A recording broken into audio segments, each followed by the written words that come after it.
it out of good intent.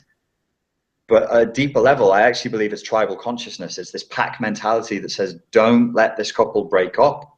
Don't let anybody escape the group.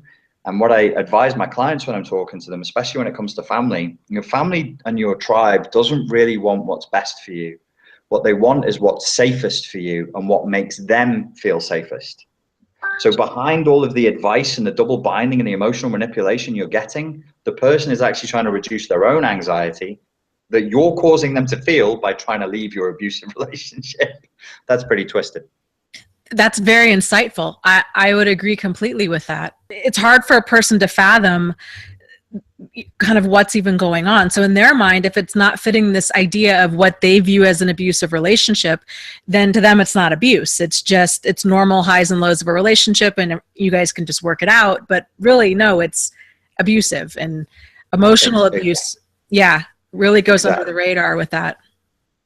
I just had a meetup about an hour ago, and we were discussing this and just saying, like, if the person you're talking to has never been in a narcissistically abusive relationship and they don't know what narcissism is, don't talk to them.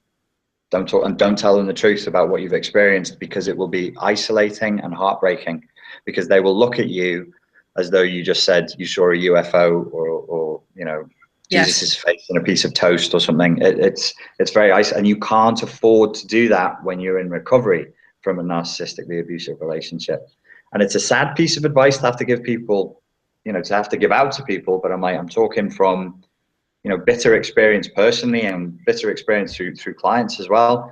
You can't talk to people who've not experienced it about it, because they will think that you're exaggerating or making it up. And as you rightly say, you know, maybe the person you're talking to thinks that you just, you know, the person's just being a bit annoying, or they've had a bad day, or you're just being a bit princessy or prince-like and demanding, and you just need to calm down and be patient.